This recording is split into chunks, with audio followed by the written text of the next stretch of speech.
Hey, Revelation Wellness community. Welcome to another episode of the Revelation Wellness podcast. Today, this is exciting. I think you're the first person, Aarti, coming from the world of food that you come from. Today, we have Aarti Sequeira on the show, on the Healthy and Whole podcast, talking about her new book, My Family Recipe Journal. I'm going to show this for people on YouTube. Here's what it looks like. My Family Journal.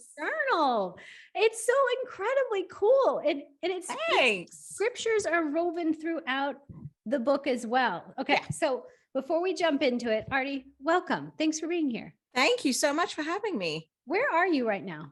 I am in my office / guest room / TV room. Like everybody has one of those, right? State and city? In Raleigh, North Carolina. Oh, that's right. You're a North Carolina girl. How long you been in North Carolina? 2.5 years. We got here in February of 2020. And what brought you there? Well, so we had been in LA, we being my husband and I, and then our two little girls, had been in LA for like 2 decades. Okay. And once we had children, we were like, tough to bring up kids in LA. It's just expensive and takes a long time and to get everywhere and stuff. And my husband has family out here, more family out here than we had in LA, and plus the ability to buy a house. We're here.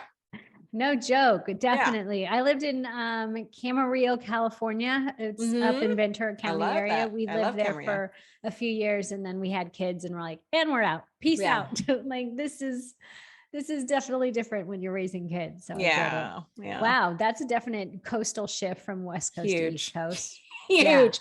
Plus COVID, so. Oh, right. At the time, was it as it was happening, you were moving? The lockdown started March 2020 and we got here February 2020. Wow. So we had provision though of the Lord to get you right there. Huge. I mean, I feel like we've been in this beautiful, sweet, warm, safe cocoon for the past couple of years. And that is 1000% God's doing. Yeah. Amen. Okay. So for those of you that don't know, Aarti are you on the Food Journal, the Food Network right now? I am on the Food Network right now. Yeah. What shows are you on? Because you've been in a carousel of shows. Yeah.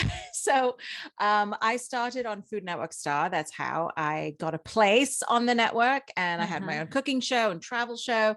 And now you can find me judging on Guy's Grocery Games. I cook on his cooking show. I do a bunch of shows from Supermarket Stakeout, Halloween Wars, Holiday Wars, Luda Can't Cook. Like I just do a whole bunch of different things. Yeah. So did you see your life playing out this way, Aarti? No. We're going to need a little backstory because testimony of Jesus is the spirit of prophecy.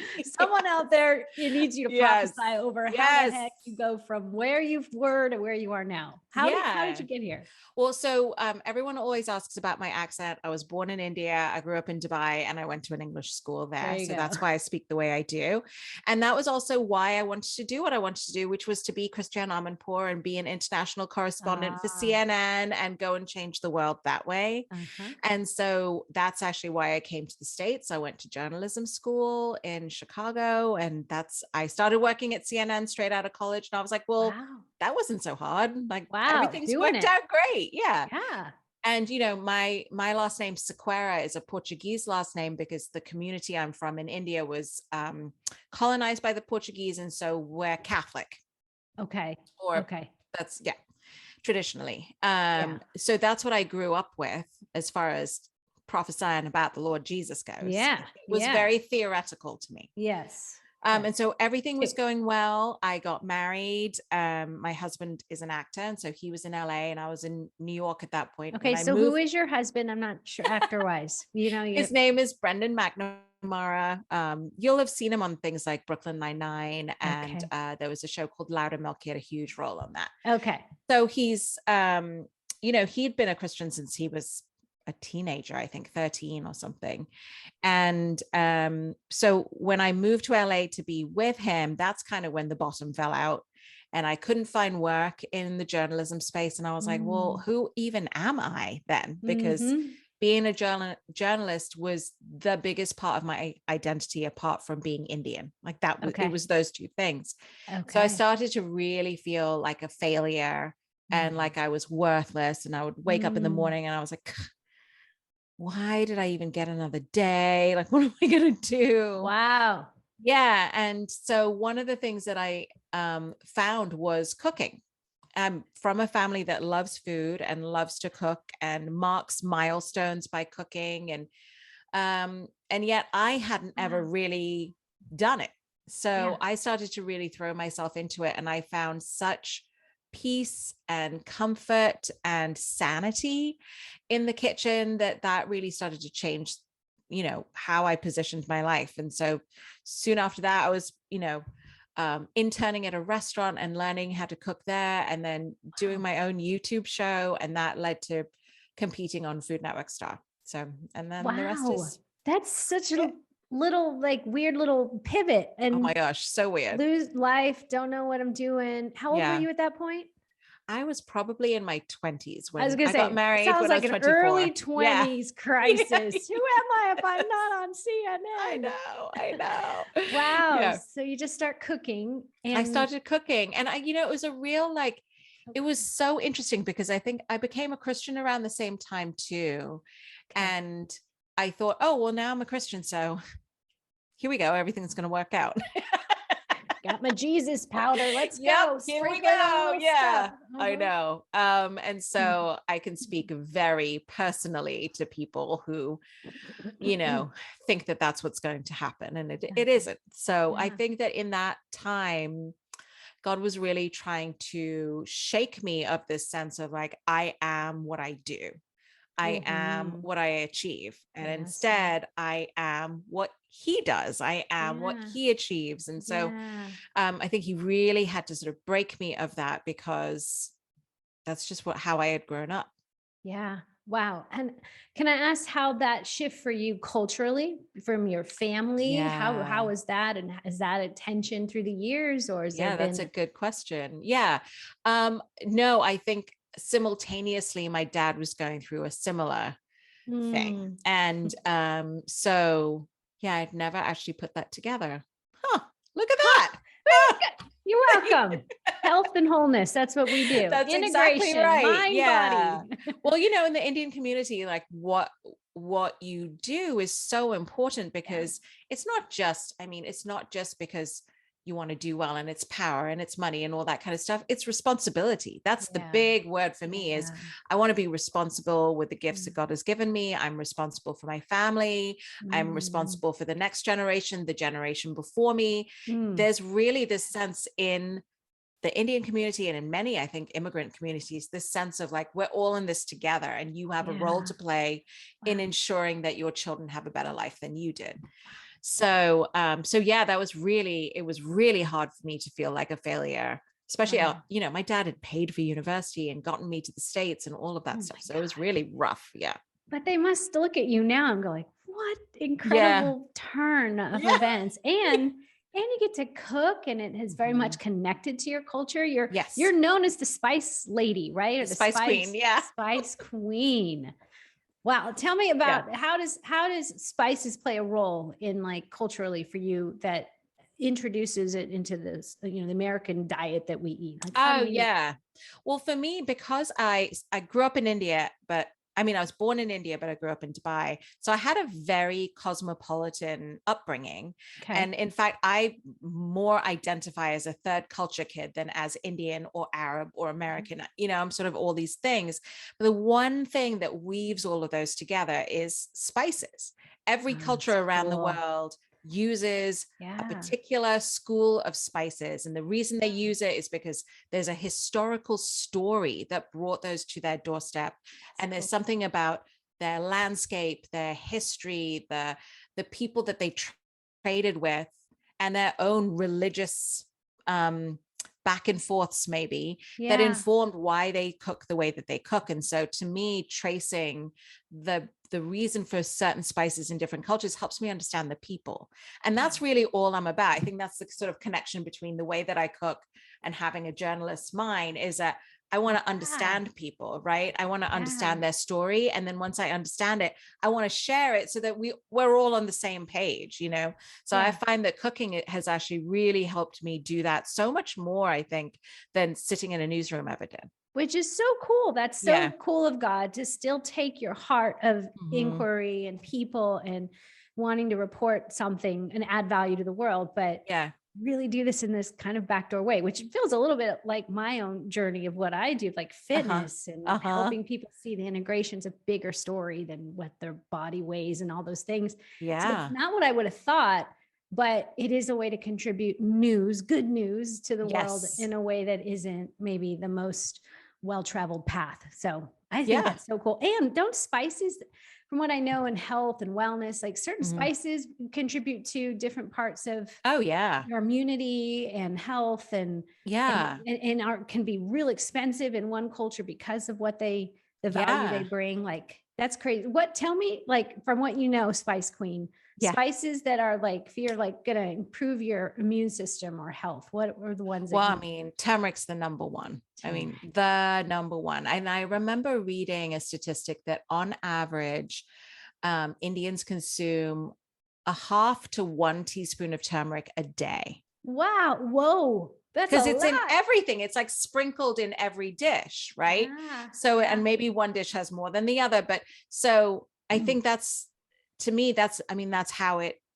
why we are as healthy in particular ways as we are, is because it's just such a huge part of what we eat and how we eat. Yeah. So that would be the number one. And then, you know, for me, it's ginger and garlic. We use so much ginger and garlic in our cooking. And I do think also that, you know, I remember growing up and my mom would always go to the spice cabinet before she went to the medicine cabinet. Wow. That would go first. Yeah. And it's still the same way when I talk to them now, you know, on WhatsApp, and I'm like, oh, I have a cold. And then, you know, my sister's like, well, you need to make a tea with ajwain seeds and some ginger. And she's got one concoction after another. So yeah, that's a huge part of the way we think about how to get better. Yeah. I grew up Mexican. My mom just slapped Vicks Vapor Rub on my feet and threw on a pair of socks. Lots of weird greasy things on my body. But I like the spices one. I've done that too, though. Okay. Okay. Let's talk about this book. Let's talk about your book, My Family Recipe Journal. Have you written other books? I should probably know. So I have a cookbook called Aarti Party. That was my first cookbook. Oh yeah. The Aarti Party. Yeah. I remember that one. So the thing about this one though, is it's actually a book for everybody to write their own cookbook. Yeah. So when my mom was young, my grandmother was a tremendous cook. Her name was Lucia Harrison. And she was this amazing cook. But unfortunately, she died quite young. And so my mom and her siblings didn't have any of her recipes to refer to. And so because of that, my mom started writing down her recipes, and so of her, you know, her sisters, because none of them want that to happen to their children. So I know that when my mom passes, I will get a recipe journal, and it will be full of her handwriting and her recipes.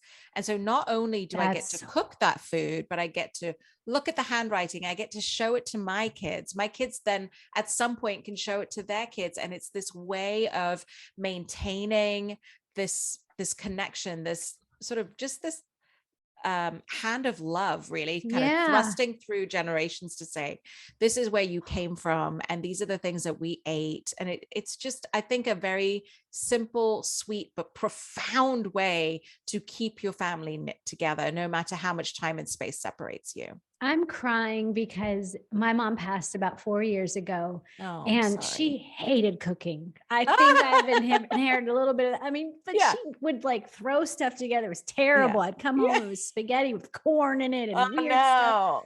Anyways, cooking was not her thing, but there were a few recipes that she did really, really well. And she did them a lot.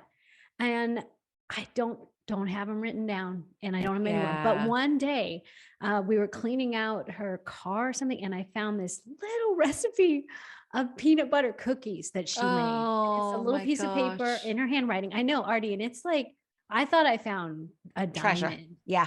And it's the one thing I have. So when I look at this, I'm like, oh my goodness, what a gift this would be. This would make an incredible wedding gift, or a shower gift given to a mother, or by a mother-in-law to a daughter-in-law. Like, and the fact that you weave in scriptures as well into each section. So you can, I guess, separate it into like different types of meals. But well, I really wanted to sort of emphasize that to me, cooking is a sacred act. Because I think sometimes we overlook the fact that God is creator. Amen. You know, in the beginning, God made, right? And so his thumbprint on each of us is we are children of a maker, of an artist. And so we have that in us. And so it comes out in different ways. For me, it comes out in the kitchen. And I think because all of us eat and at some point have to go into the kitchen, go into the kitchen, depends on how you think about it. We get to then join in that act of creation. We get to be like, well, you know, my dad's a maker. And so this is just in me. You know, we talk about it. Good. Oh, I have my dad's hands, or my mom's eyes, or my mom's a great singer, so I love music. Our dad is a great creator, and he loves food because he gave us such an abundance of it, and he gave us taste buds. So, and you know, when you were talking about the beauty of spices, I think the beauty of spices and the beauty of cooking to me is there are so many similarities in the way that we cook. You know, all of us have like a stuffed fried bread. All of us make gravies, you know, and these sorts of things. And to me, I look at that and go, oh, there's something about that God said, that's good. That's good. That's the way to make a good meal, you know, and he's into it. And he's into food. He's preparing a feast for us. He's into feasting and cooking and spending time at the table with us. And that's how he describes looking forward to spending time with us. So, I wanted to emphasize that I know that sometimes cooking feels like a chore or not a calling or any of those things. And I 1000% understand it, you know, but I think if we can somehow change our mindset just a little bit to try to find him in the kitchen, I think we'd be really surprised at what we find. Oh, you're a preacher. Trying. Preacher. Okay, you guys, sharing. This is a prayer that she writes, like the different prayers in different sections of the book. But let me read this to you. It's inspired by 1 Chronicles 4:10 and number 6. God, bless my home and family. Expand our influence for good upon the lives of others. May your hand be with us. Keep us from evil and protect us each day. God, bless and keep my family. Make your face shine upon each one and be gracious to them. Lift up your countenance upon them and give them peace. I mean, that connected with recipes that bring health and life into home. This is holy. It's just really sacred. You're absolutely right. I honestly, it's funny. I think you're the second person we've ever had on the show that does cooking. And I get, every time you guys come, like, I need more cooks on here because the food is so part of life. And we've really lost our way in some ways with food. And like, how do we get it back? Because if we get it back, that healthy connection to food, we're back to the creator and the giver of the food. And it just like replicates itself. And I think the cooking process is supposed to be much more of a refilling time than I think we've given it credit for. So not only is it a time for us to feed our hunger, right? But if I've been watching these videos on YouTube's, I sound like a gran, on the YouTubes, but you know, of women cooking in Thailand or Vietnam or back in India, and they're not cooking on a gas stove, they're cooking on a fire outside, right? And the cat is wandering by them and you can hear the birds singing, and there's one fire and one pot and one chopping board and one knife. And it's so elemental. That also means that they are so patient. It takes a while, and they take deep breaths and they calm down. And it's just, you know, then someone comes over and sits with them while they're cooking, and then they go away. You know, I think we don't necessarily have that amount of time these days, but we can bring that heart into the way that we cook and look at every element, from smashing the garlic to, you know, sauteing the onions to letting something simmer instead of, you know, watching the Real Housewives or whatever on our phone while we're cooking. Maybe we could turn that off and we could listen to the music that happens when you put the onions in the pan, and sort of reflect on God in that time and let him speak to us. Yeah. The biggest conviction for me was, when I lived in LA, there was this Indian market and it was owned by this Indian woman. I call her my auntie. She's not my blood auntie, but Auntie Viva. And I remember asking her, she had a restaurant in it too. And I looked into the kitchen. I was like, Viva auntie, ain't no Indians up in that kitchen. How did you teach all those people how to make this food? She said, I gave them all the recipes. I've been teaching them. I even taught them to pray before they cook. Wow. And she's Hindu. And I remember being so convicted. I was like, you pray before you cook? She was like, wow. You don't? Wow. Yeah, you don't? I was like, oh, guess I'll start tonight, And that has really changed the way I enter into the kitchen. I mean, so often the prayer is, Lord, just help me finish this. Please let it taste good. But also can I just have some time with you? Yeah. I mean, especially as a mother. And I was going to say, you're a mom of two. I'm a mom of two and I don't necessarily have quiet time every day. Yeah. Right. That's my opportunity to sort of just kind of plug back in. Center. Yeah. How old are your daughters? You have two daughters, right? I have two daughters. They are 8 and 6. Oh, see, yeah, I have a 21-year-old and an 18-year-old. So, oh, wow. Yeah, I've been down the road, but I remember 6 and 8 being you're in hands-on all the time and almost, oh gosh, making food, cleaning food, making food, cleaning the food, cleaning after them. It just goes and goes. Pick up your plate, put your plate in the sink. Yeah. Okay, Aarti, I need to know for sure, like real, do you go to the grocery store? Do you pick out all your food? Yeah. Oh yeah. I can't outsource that. No. My husband will offer and then he'll come home and I'm like, what is this? Is this the garlic that you chose? Is this the bulb? Don't you see the dent in this one side? Like I need to see it. And do you enjoy that? I enjoy it. I love looking at the produce and being inspired by what's there and seeing what's on sale and talking to the fishmonger and I just love that whole process. I think, my husband and I have made a pact not to do self-checkout anymore. Explain because self-checkout as in, I thought we were going deep. Like, oh yeah. I'm not allowed to check out. Well, it's a little myself. Bit deep. Yeah, no. We definitely do lots of self-checks. There's lots of self-checks. But no, because that's yet another opportunity to go and connect with somebody. Oh, that's so true. Look at that person and talk to them, ask them how their day's going. We've had so much isolation over the past couple of years. That's one small thing we can do. So yeah, I go to the grocery store and I love it. You love it. Okay. I'm going to need you to pray a prayer over us to want to go to I find that I once the food's in my house and I have the recipe, I do find it meditational. I do I can do it and enjoy it. And I always love a home cooked meal better than outsourcing it. Like getting the darn groceries in my house. Well, listen, to each their own. There are definitely times where I'm like, I'm going to get those groceries delivered, Instacart, and that's fine. It's fine. You've got to do what the only problem though, pleasurable for you. But you do get the cruddier stuff. It's true. I mean, I'm just saying they don't always care about the condition of the cilantro. They're going to get it out of here. Yeah. Like, hey, that person can't get in their car. Gosh. The number of times I've gotten parsley instead of cilantro. Yeah, that's the other issue. Yeah. Well, you are in North Carolina.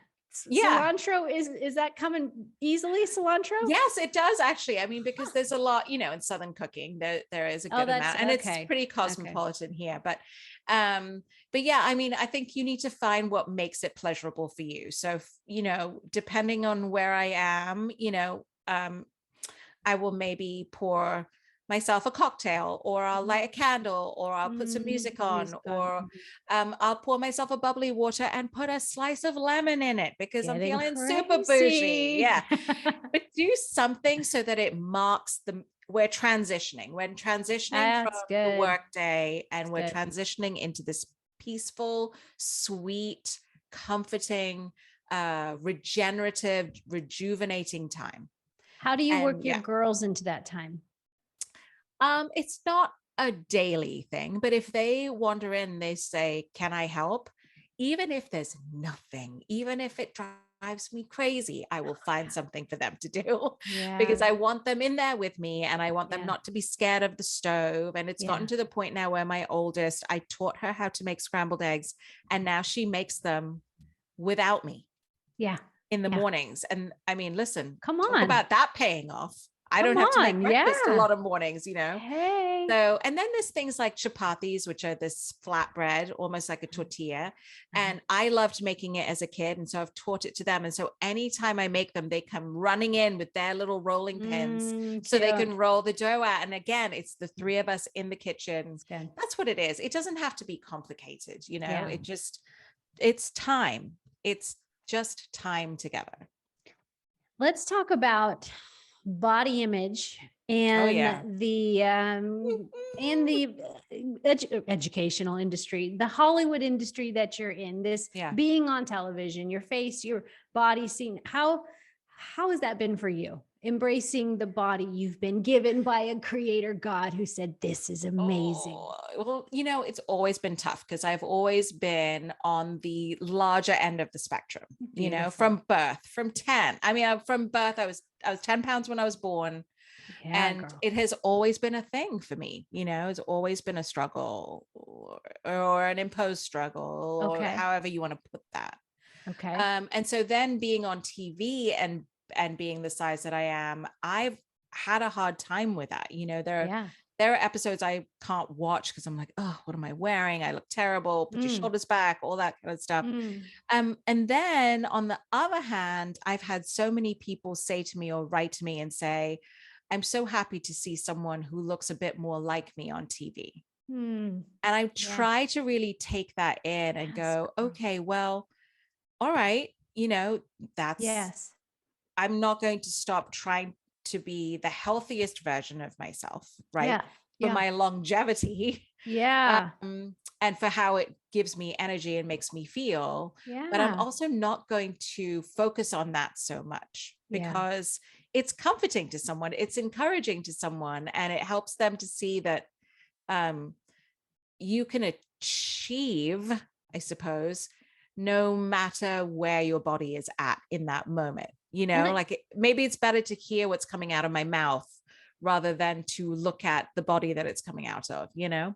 Well, I think it all goes together perfectly. I think people need to hear what's coming out of your mouth with the body diversity and uniqueness that it is. I think that's where I think, and I don't, maybe correct me if I'm wrong, but I feel like things are shifting.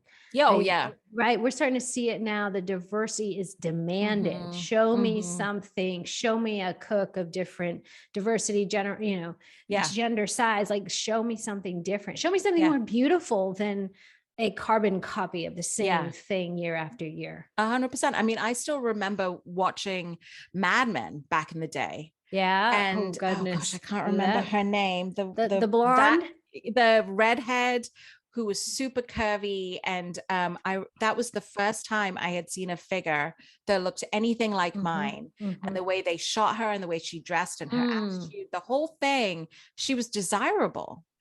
And I thought, that's because she's beautiful. Amen. And I started looking at my own body and going, oh, I still can't say it, right? But I said, there's something about this that looks like hers and her body is beautiful. And that's as far as I could go, and still I'm working on going, you know, but I mean, the helpful thing is that I'm in the food industry. And so there's a little more, I feel like there's more room, so to speak, for looking like you enjoy eating. There is that, right? It's that whole nobody wants to eat from a skinny chef, like or that kind of connotation a bit. Which even in that, I feel bad for the skinny chefs out there. Like they need a chance. Like just because their metabolism and their DNA helix is different than mine. It definitely is. But I think again, I just love that seeing somebody. I heard a quote and I use it all the time. It's actually in my next book that Mother Teresa didn't have time to worry about the shape of her thighs. She had good stuff to do. It's like, that's the deal, yo. Get out and do the thing that God created you to do with the body you've been given. And the words that come out of your mouth, amazing. Perfect. I mean, having children has been a huge education on that too, you know. I have two girls with two different body types and even sort of personalities and things like that has just helped me realize that we just come out we come baked a particular way, and then we spend our whole life fighting against it instead of going, okay, Lord, you made me this way. So what about this do I need to work on? And what about this do I need to just let go? Come on. You know, always. And that, and it's never, I think for a woman, most women, and then what happens, and then you age too. It's like, oh gosh, when you're like getting into the body that you had in your 20s, and then we're moving to our 30s, and now, and I just think it's a beautiful way of really choose for yourself this day, which God will you serve? Like, am I serving the God of this world that tells me I have this, or the God who made me? And there's something more beautiful to show the world. So you do it. You're doing it. Oh, okay. I was cooking lunch before this interview, and roasted chicken. Girl, a week does not go by that there isn't a roasted chicken in my refrigerator. I'm like, I'm going to ask Aarti to tell me, what would she do with a roasted chicken? Go. Okay. Chicken salad, obviously, with like, what would you put in it? Well, so I would do, let me think of something interesting. Right now rhubarb's in season, so I think it would be kind rhubarb again. Okay, rhubarb is like the red stalk that's very sour. It's red all the way. Yeah. And so you could make a relish with that, and maybe some maple syrup. A relish, Aarti. Okay, maybe not. Maybe let's try something else. Maybe let's go somewhere else. Tell me what to do with my roasted chicken with. I made a Waldorf salad the other day, which I have not made actually ever. And it was such a huge hit with my kids. Mayo, grapes, apple, walnuts, freshly roasted walnuts. I picked a bunch of herbs from my garden, mayo, lemon juice, a little olive oil. And I just had that in the fridge for a few days just to nibble off and graze on. And that was a huge hit. And those are one of those with salads that you put together, that they sit for days. They even get a little bit better. I think they start to dance with each other. Yeah, I agree. And then, put it in soup. I think making like a really quick soup, like miso, chicken, mushrooms, scallions. That sounds, maybe a little furikake on the top as well. Delicious. And then you could put it in you could do a very quick like chicken pilaf with it, with like, obviously I've got raisins on the brain. I made a sweet pilau the other day, which is a pilaf that we grew up with. We call it pilau instead of pilaf.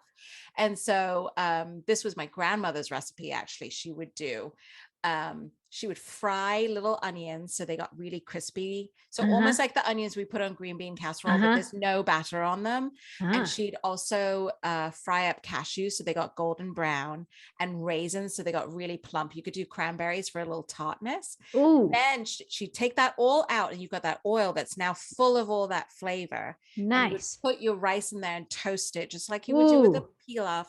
Add your water. You could do chicken stock too. And then she'd add 2 teaspoons of sugar, just a teeny tiny bit of sugar, cook it. And then you fold all of that back in with some fresh herbs and some lemon. And then imagine chicken in there. Oh, look at you. What you did. You took me right into the pocket. Now put the chicken on that little thing. Put the chicken on that. Delicious. I'm listening to you and I'm like, oh my gosh, Aarti, you do with food. Like I go, chicken, go. You go. Yeah. This would be the same of you saying to me, Lisa, all I have is that bench to move my body. What should I do? Or you're going to do dips, and then you're going to push-ups, and you're going to do step-ups. Then after that, decline. Like, I could cook you up a recipe. Anytime you want to do that for me, that would be awesome. I just hurt my back so bad last week. The good thing about the whole lockdown time was actually my husband and I really started working out. Because we were like, we're not going to let this get the better of us. And then unfortunately, I've had 2 C-sections. And so my body's not the way it was. And I ignored this pain in my back. And then after 2 years of doing these CrossFit-y things, my back was like, no, Aarti, no, especially because of the C-section. So you've got your abdominal wall, transverse wall is weak. Yeah. Do you do any of your corrective exercises or strengthening exercises for you? I'm about to. And I also started doing Pilates. There you go. That's a good choice. I'm walking. So I'm taking it back to 0.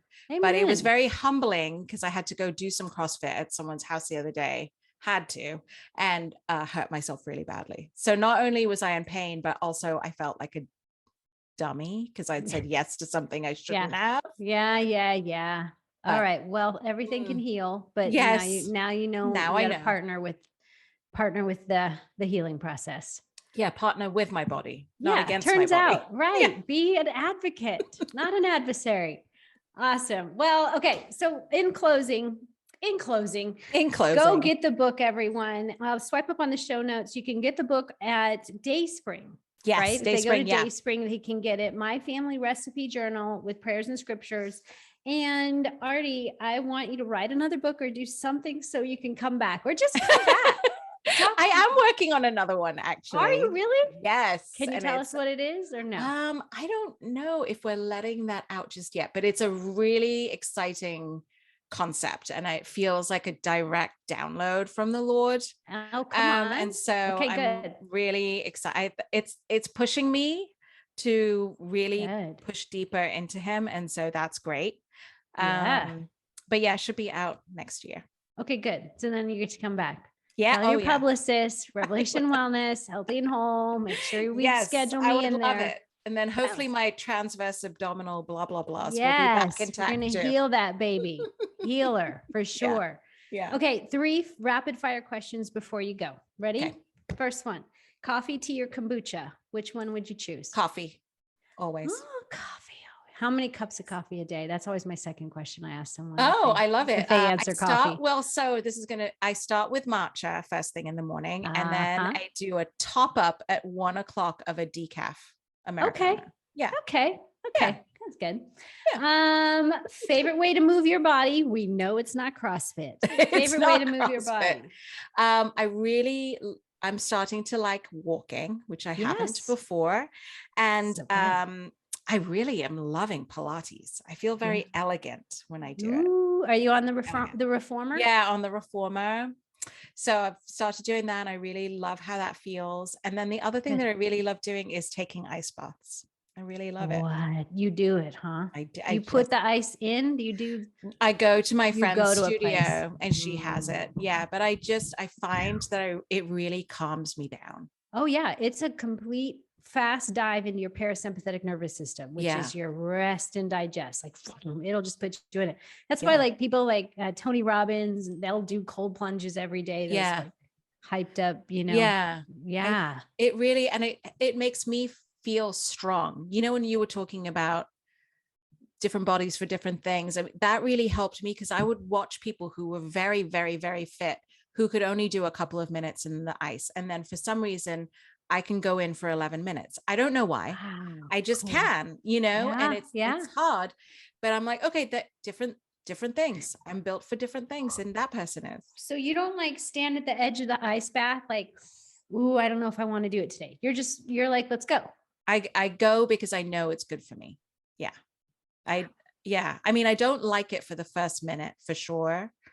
And then, but I mean, I just went last week and I felt like there were a lot of things I was holding together. I think for people who like hold it all together, it forces you to let it go. And so then I was in the ice bath crying, holding my friend's hand. Aarti. Yeah. It was really, and I got out of there beaming. So I really, really love it. Yeah. I mean, consult your doctor, blah, blah, blah, but I love it. I like it. Okay. I know that people, I go in and out of the cold water thing. I don't like being cold. It's just, but because I don't like it, I know I'm like, okay, I should train this. It's a mindset. And I know how good it is for your lymphatic system and your healing process of your body. But I think if someone like set up an ice bath, maybe I would slide in and get out. But I like don't want. I don't want to actually turn the shower myself and make it happen. I know. I did that to myself today. I know. I got out of the shower and then I was like, oh no, I forgot, and I went back in. You are wow. Have you heard of the Iceman? Have you heard of that guy? Yes, Wim Hof. Yeah. I'm like, you and Wim. You're him. Like somehow related to him. Awesome. Okay, last question. Favorite. Oh, my phone's going off. Favorite athleisure wear? Oh, you know what? I wear Old Navy. You're Old Navy stuff. It's really Athleta, by the way. It really is Athleta. It's Oh yeah, of down course the line it is. because it's all in same thing. I really like their stuff. I've never tried any, Lululemon or any of that stuff because Shishi. Why? Well, because I know how I am, and then I will start buying it, and I'll go through a period of just like buy a lot of it, Yeah. But maybe I should, because I really do wear a lot of it. It depends on Old Navy. I think it does well. It is Athleta. It's a form of Athleta. But do you notice like if it smells after a while, or does it hold pretty good? No, mine have held pretty well. That's good. But the elasticity holds pretty well, or does that give out too?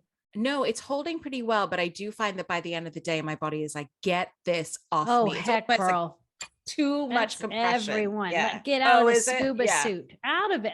I'm me. I feel the same way. I'm like, oh my gosh, I'm out. I need to just nothing touching me. Nothing. Let my ribs move. Let my rolls breathe.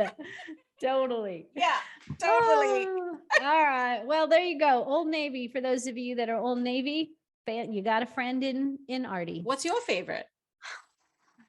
It probably is Lulu. Okay. And you're convicting me. Like, it does become one of those things where it's like, well, I don't have it in that cut. Yeah. or that style. I know. I can see myself really getting into it. Yeah. But I do really believe in, like, I remember when I started buying Old Navy athleisure stuff for myself. And at that point, it was a lot for me. Like that was a big deal that I was buying that stuff for myself, and I was doing it so that I would feel good when it was time to go and move my body. And I was like, this is going to help me do it. Totally. So it's true. Worth it. Don't be too convicted. Yeah, thank you. You're doing a lot of good work, sister. Yeah, it is. I guess it would be like you having chopping knives or whatever. How much you spend on your equipment. Yeah. I don't think twice about that. So there you go. There you go. Aarti, thoroughly enjoy you. I want you to come back, and I want everyone to go get the book, and I'm gonna go watch you on all the food nerd places, food journal places. They are food nerd places. Food Network and all the places. I can't wait. Great. Thanks for being here. Come back again soon. Anytime. Thanks for watching, and remember, this video was brought to you by Revelation Wellness Instructor Training Program. Do you love Jesus and have a passion for fitness and wellness? Or maybe you're tired of the roller coaster of obsessing over and neglecting your body, and you know there has to be more to fitness. Let us equip you to lead others to health and wholeness rooted in Jesus Christ through our faith-based fitness instructor training program. Go to our website to learn more and listen to testimonies of people just like you who are bringing hope and healing to their communities as fitness teacher gospel preachers. Click the link in the description of this video and download a packet to get your journey to health and wholeness through Christ started today.